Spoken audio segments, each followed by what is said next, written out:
Halo Sobat Latsar, welcome di episode 2 podcast Rebahan, Rembuk Bahas Kebangsaan. Seperti biasa di podcast ini, kita bakal sharing atau diskusi mengenai topik-topik menarik yang berhubungan dengan isu-isu di bangsa Indonesia kita ini. With me, Milenia dari BPJN, host episode kali ini. Let's get into it. Oke, teman-teman, untuk episode kali ini, kita akan membahas mengenai instansi kita ini, Kementerian Pekerjaan Umum. Kita akan diskusi bareng mengenai what we can do to make PU better and stronger. Dan kalau bicara soal Kemen PU kita ini, sekarang kita ditemenin 6 narasumber kita yang juga adalah CPNS Kemen PU Formasi 2. Halo kakak-kakak. Halo kakak-kakak, bisa dong Halo, perkenalan diri. halo Di Milen. sini Halo, ada Kak Kakak Eka. Milen. Halo. Halo Kak Eka. Halo Kak Milen. Jadi perkenalkan saya Kak dari Silakan perkenalan dirinya Kak. Jerang. Dengarin ya tadi? Oke, sekarang ada... Oh, kedengaran dong, Kak. Kedengaran sangat jelas. Thank you, Kak Eka. Sekarang ada Kak Adit. Halo, Kak Adit. Halo, Kakak Milen. Aman. Ya, izin perkenalkan nama saya Muhammad Bisa Eka Ditya. perkenalkan dirinya, Kak. Ya, Kakak Milen, siap. Izin perkenalkan nama saya Muhammad Eka Ditya dari BPBPK Sulawesi Tengah. Oke, hai Kak Adit. Sekarang kita lanjut. Hai Kak Ripandi, boleh perkenalkan dirinya? Halo Milen. Kenalkan nama saya Muhammad Rifandi Harun dari BP2JK Gorontalo. Oke, hai Kak Rifandi. Sekarang kita lanjut ke narasumber berikutnya. Hai Kak Jamal. Halo Milen. Perkenalkan nama saya Miswar Gobel Jamaluddin. Saya dari BWS Sulawesi 1 Manado. Terima kasih. Oh, oke. Thank you Kak Jamal. Sekarang Kak Mita. Halo Kak Mita, silakan Kak Mita. Halo Milen, saya Mifta dari BPJN Sultra.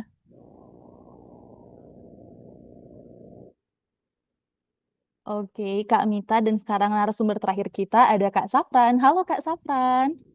Silakan perkenalan dirinya Kak. Halo, perkenalkan saya Muhammad Zafran Iksan Marama dari Rektorat Infrastruktur Dukungan Pendidikan DJPS. Oke, sobat-sobat Latsar, itulah keenam narasumber kita di episode kali ini. Dan sekarang kita masuk aja dalam pertanyaannya.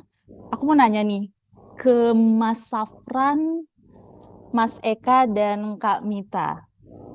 Menurut kalian, apa sih peran strategis Kementerian PU dalam pembangunan nasional? Mungkin bisa dimulai dari Kak Safran. Oke, makasih kesempatannya ya.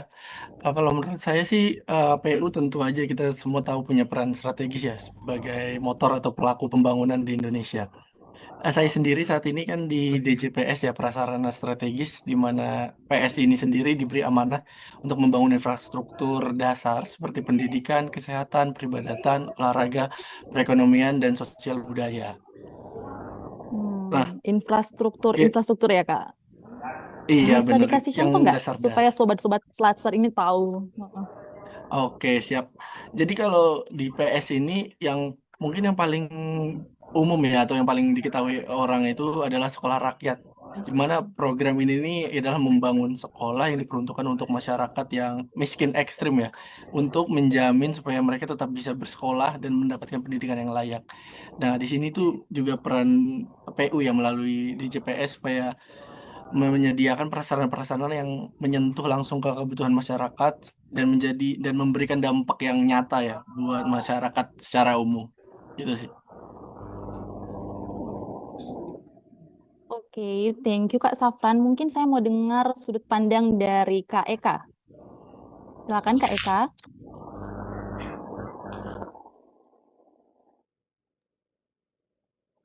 Halo, halo, hai Kak Eka.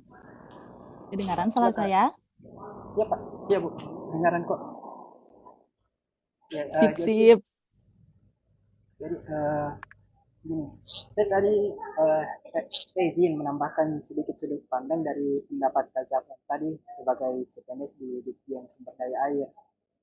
Jadi Kementerian PU itu melalui Direktorat Jenderal Sumber Daya Air memiliki peran penting untuk merencanakan, membangun, mengelola, dan memelihara infrastruktur sumber daya air.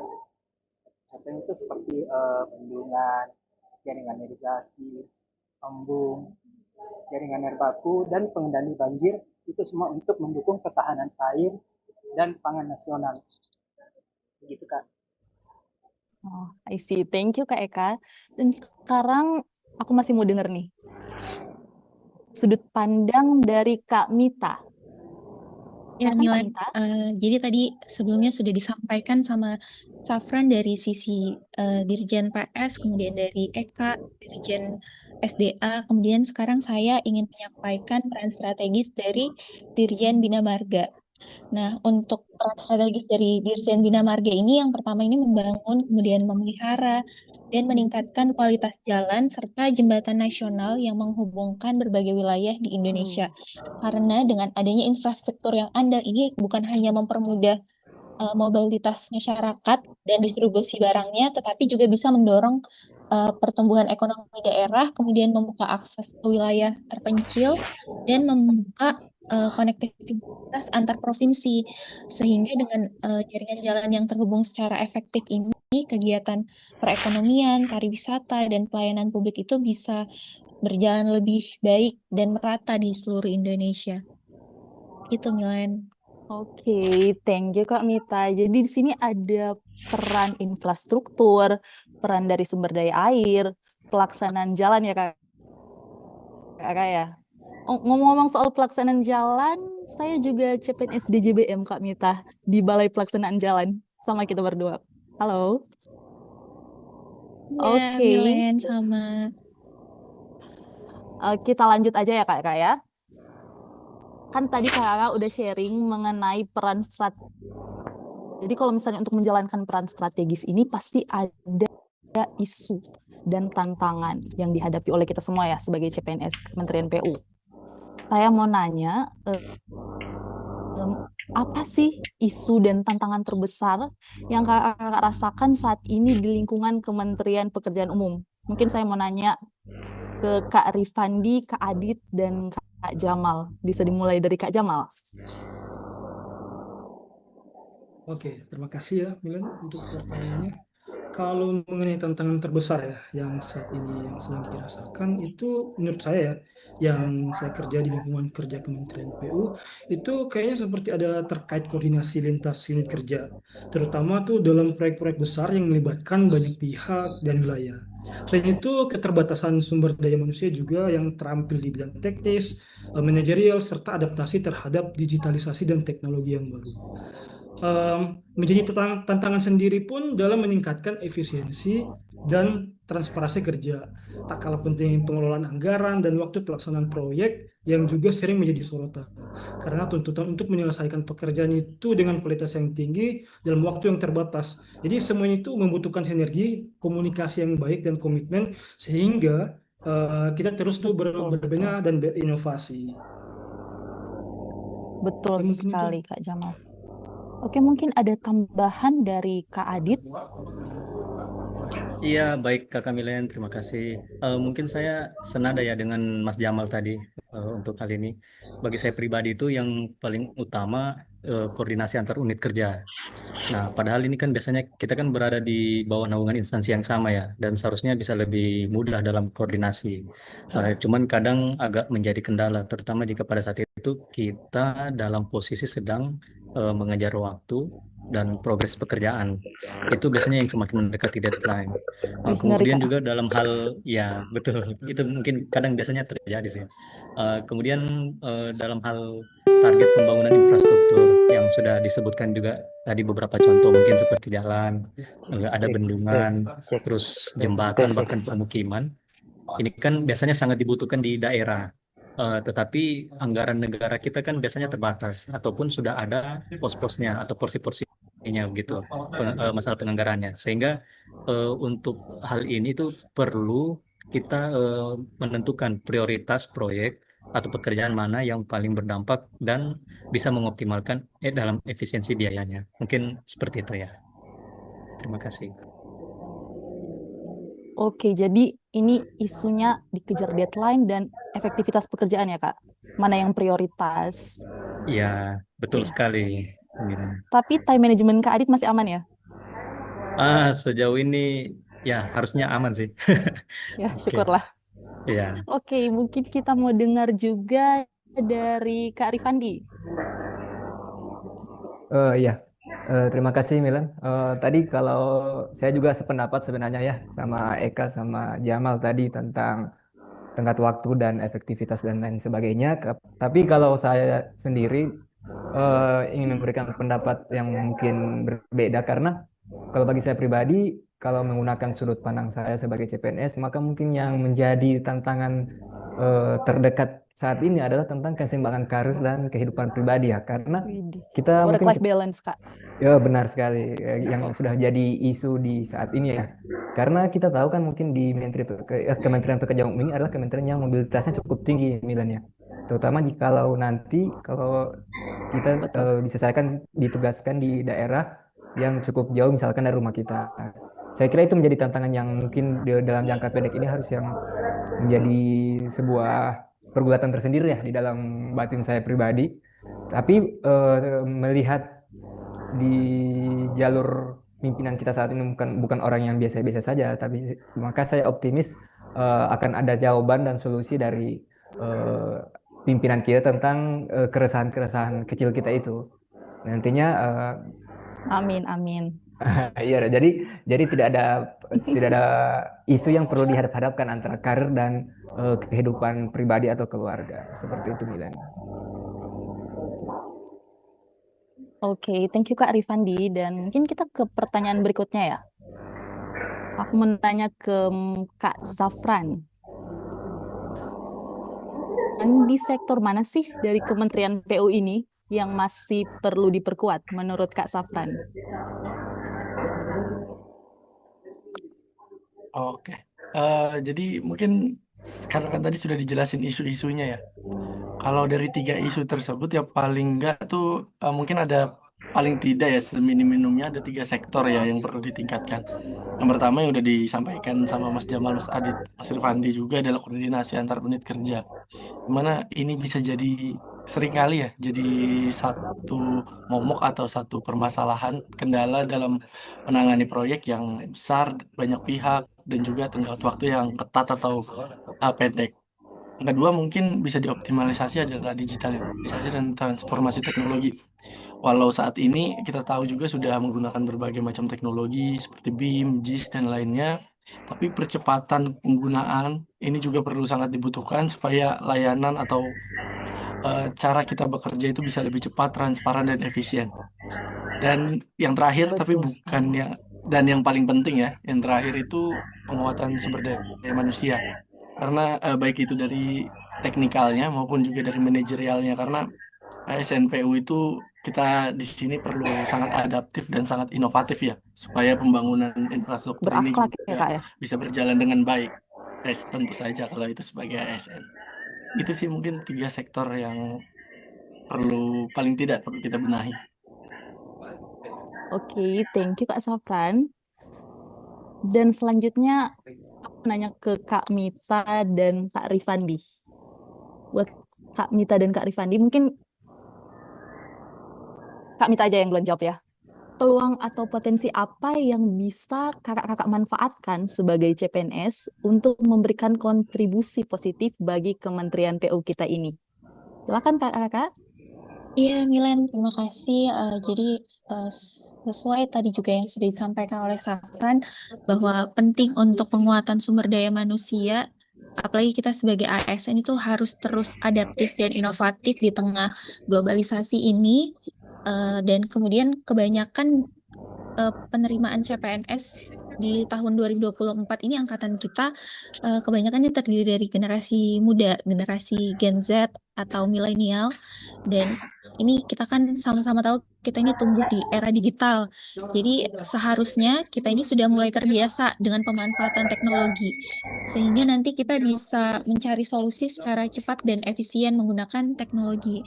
Kemudian dengan adanya potensi ini juga bisa kita manfaatkan untuk mendorong inovasi di lingkungan kerja. Jadi bisa membantu kita untuk meningkatkan potensi kita, potensi diri kita, dan meningkatkan potensi unit kerja kita masing-masing secara ini. Kemudian kalau dihubungkan dengan jabatan fungsional saya sebagai APK APBN, ini kan mungkin kalian juga tahu karena kita di formasi jabatan yang sama, kalau untuk APK Iya, APBN sama. ini banyak banget aplikasi keuangan yang digunakan, dan itu caranya lumayan susah.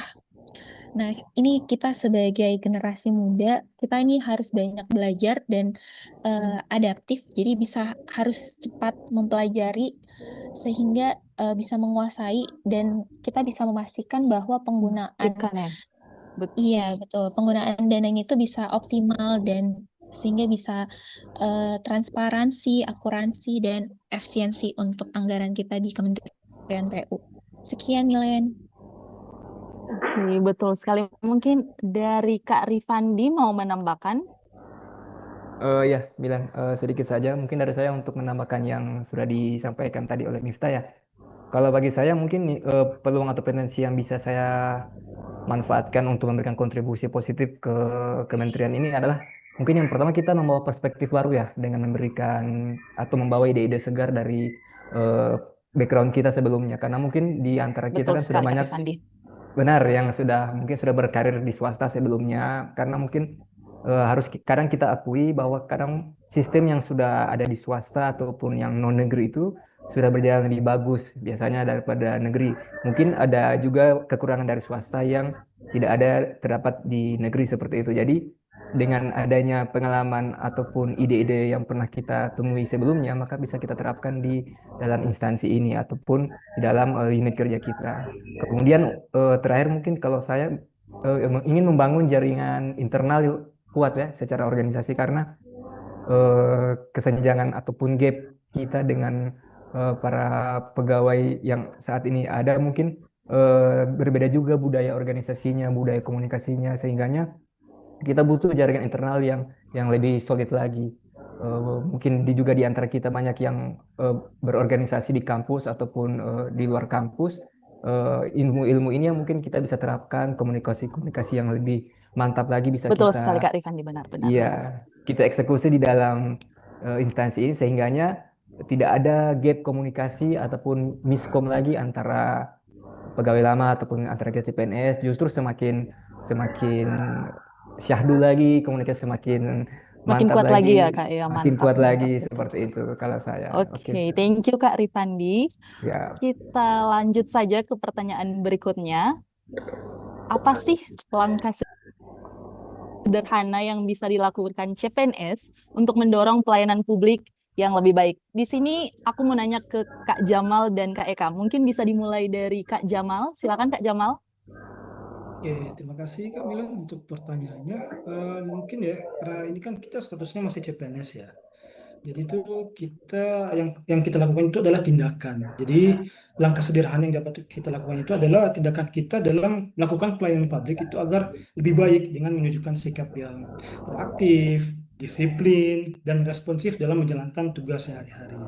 Serta karena kita ini masih baru CPNS-nya, kita tuh harus terus belajar dan beradaptasi dengan teknologi dan regulasi terbaru. Selain itu, Tentu saja itu Kak. seperti yang disampaikan oleh Kakak Rifandi tadi itu adalah komunikasi dengan rekan kerja itu tuh harus benar-benar solid. Dengan rekan kerja, masyarakat, kita tuh harus benar-benar solid untuk komunikasinya. Serta kita tuh harus memberikan pelayanan yang ramah, cepat, dan tepat sasaran. Sehingga kita bisa menciptakan kesan yang positif dan meningkatkan kepercayaan terhadap publik untuk instansi pemerintah kita. Selaku CPNS yang baru pun kita tuh juga bisa melakukan inovasi dalam hal perbaikan. Jadi misalnya kan kalau dulu kan kalau pelayanan itu konsumen datang ke tempat gitu. Nah, sekarang itu kan kita lagi masuk di era teknologi AI ya. Jadi kita bisa menggunakan teknologi AI dalam pekerjaan kedepannya nanti dalam melayani publik gitu. Cuman kita tuh harus bijak nanti dalam menggunakan teknologi ini. Karena kalau misalnya kita tidak bijak, Betul itu Kak. ya bisa jadi disalahgunakan kan. Misal mungkin dalam hal melayani publik itu bisa menimbulkan kekacauan dalam miskomunikasi dan sejenisnya yang pokoknya intinya jangan sampai lah kita tidak bijak dalam menggunakan teknologi tersebut. Mungkin Ya, betul itu dari sekali. saya. Mungkin ada Kak Jamal, mungkin ada tambahan lagi dari Kak Eka. Iya, terima kasih banyak Kak Milen. Jadi menurut saya yang sudah disampaikan oleh Kak Jamal tadi itu sudah lengkap. Jadi saya mungkin cuma singkat saja ya Kak, cuma ingin menambahkan saja. Jadi langkah sederhana yang bisa kita lakukan sebagai CPNS itu yang pertama kita bisa lebih memahami dan mendalami tupoksi-tupoksi kita sesuai dengan jabatan kita. Selain itu, Setuju Kak Eka. ya betul Kak. Selain itu dengan menjaga komunikasi dengan masyarakat, rekan kerja, senior-senior, dan juga bekerja dengan efektif dan berintegritas juga merupakan bentuk pelayanan yang bisa berdampak secara langsung, Kak. Seperti itu. Oke, thank you Kak Eka untuk Iya, jawabannya. Kak. Dan sekarang kita akan masuk ke pertanyaan yang berhubungan dengan fungsi kita sebagai CPNS. Mungkin dari nilai-nilai ASN yang kita pegang, saya mau nanya ke Kak Adit. Kak Adit, bagaimana sih Kak Adit memaknai nilai-nilai ASN yang berakhlak nih? Berorientasi pelayanan, akuntabel, kompeten, harmonis, loyal, adaptif, dan kolaboratif dalam tugas Kak Adit sehari-hari dengan tupoksi Kak Adit di Kementerian PU. Mungkin bisa di-share, Kak? Oke, baik Milen. Ya, ini mungkin secara umum dan sangat mendasar ini. Menurut saya ini betul-betul nilai yang sangat penting yang harus dimiliki kita sebagai CPNS maupun nanti semuanya sebagai ASN berakhlak. Nah, kalau dalam konteks tugas kita sehari-hari di Kementerian Pekerjaan Umum, mungkin nilai-nilai ASN yang berakhlak itu bisa kita maknai seperti ini. Jadi dalam pelayanan atau kita melayani masyarakat itu harusnya sebagai prioritas utama. Jadi bukan hanya kita itu berada di PU bukan hanya sekedar untuk bekerja dalam menyelesaikan pekerjaan-pekerjaan administrasi yang berhubungan dengan tupoksi kita masing-masing ya. Tetapi kita harus jadikan pelayanan kepada masyarakat itu sebagai prioritas yang paling utama. Itu menurut saya. Kemudian dalam hal penyusunan misalnya kita mendesain, terus membangun dan pemeliharaan infrastruktur. Ini harusnya disesuaikan dengan kebutuhan masyarakat, bukan hanya sekedar target dari proyek tersebut. Kemudian dalam bekerja itu kita seharusnya jujur ya, paling utama itu jujur, transparan, dan itu yang akhirnya itu nanti muaranya ke harus bisa mempertanggungjawabkan hal yang kita kerjakan. Dan kita juga harus bisa memastikan laporan-laporan keuangan, laporan progres, itu harusnya semuanya itu akurat dan tidak boleh dimanipulasi. Itu pentingnya karena ini berhubungan dengan auditor ya, agar tidak terjadi temuan. Ya, betul sekali Dan Kak Adit. kita juga mungkin dalam menyajikan datanya itu memang betul-betul harus valid dan terdokumentasi dengan lengkap. Selanjutnya juga mungkin ada beberapa poin itu ya paling secara garis besarnya itu kita bisa meningkatkan pengetahuan dan keterampilan untuk mendukung pekerjaan, kemudian membangun hubungan kerja yang bisa saling menghormati dan mendukung pastinya. Yang paling penting juga menjaga nama baik instansi kita di bawah Kementerian Pekerjaan Umum. Kemudian selalu sigap menghadapi perubahan kebijakan, teknologi atau situasi di lapangan. Ini kita harus bisa selalu adaptif. Jadi harus bisa selalu mengejar dan menyesuaikan. Kemudian dan yang terakhir itu ya seperti yang dari tadi panjang lebar kita bahas itu kerjasama antar unit kerja ataupun instansi per sektor dan maupun dengan masyarakat. Jadi ini menurut saya nilai-nilai berakhlak yang seharusnya bisa kita maknai dan paling penting bisa kita implementasikan dalam menjalankan tugas di instansi kita tercinta ini. Demikian ya. Betul. Oke. Terima kasih Kak Adit. Iya, Dan sama-sama. Dan sekarang kita di pertanyaan terakhir kita di episode kali ini. saya mau tanya kepada kakak-kakak, apa sih pesan dan harapan yang ingin kakak-kakak sampaikan untuk rekan-rekan CPNS agar Kementerian PU ini semakin kuat dan bermanfaat bagi masyarakat? Mungkin dari sini saya mau pilih 3 aja. Ada Kak Jamal, Kak Rifandi, dan Kak Eka. Silakan Kak Jamal. Oke, saya lagi ya. Oke, kalau Iya Kak. pesan dan harapan dari saya tuh nggak banyak sih. Paling tuh kita tuh sebagai CPNS, marilah kita jadi pondasi yang kokoh bagi masa depan Kementerian PU. Yaitu kita bekerja dengan integritas, semangat belajar, dan kepedulian terhadap masyarakat. Karena dengan bersama, kita tuh bisa membangun bukan hanya infrastruktur, tapi juga harapan dan kepercayaan publik untuk Indonesia yang lebih maju dan berkelanjutan untuk menuju Indonesia emas. Oke. Betul Mantap sekali. Mantap sekali Kak Jamal Luar biasa, ini. luar biasa. Iya. Semangat. Oke, sekarang kita mau Iya. dengar dari Kak Rifandi. Silakan Kak Rifandi. Oke, thank you Milan. Kalau saya pribadi ya, harapannya sih kita semua di sini bisa tumbuh bersama-sama jadi tim yang solid, Iya. kreatif, bisa diandalkan di instansi masing-masing. Karena saya yakin dan percaya kalau kita kompak ya dan terus belajar, saya yakin Kementerian PU ini akan semakin kuat dan hasil kerja kita sebagai Kementerian PU itu bisa benar-benar dirasakan tidak hanya oleh lapisan masyarakat, tapi oleh keseluruhan elemen bangsa ini. Mungkin begitu aja. Betul sekali. Kalau dari Kak Eka, apa sih pesan dan harapan dari Kak Eka? Oke, terima kasih banyak Kak Milen. Jadi kalau dari saya pribadi itu, pesan dan harapan saya untuk rekan-rekan CPNS adalah agar kita senantiasa menjaga integritas kita, semangat belajar, dan komitmen kita untuk melayani. Jadi ayo kita tumbuhkan rasa tanggung jawab terhadap setiap tugas. Sekecil apapun itu peran kita, karena keberhasilan instansi kita ini adalah hasil dari kerjasama. Begitu Kak Milen. Terima kasih. Oke, thank you untuk Kak Eka dan thank you untuk kakak-kakak sekalian yang telah menjadi Nice. narasumber untuk podcast episode 2 Nice. ini. Terima kasih dan kita mau tutup dulu episode kita di kali ini. Sampai jumpa di episode selanjutnya. Dadah. Sampai jumpa. Dadah, terima kasih semua. Terima kasih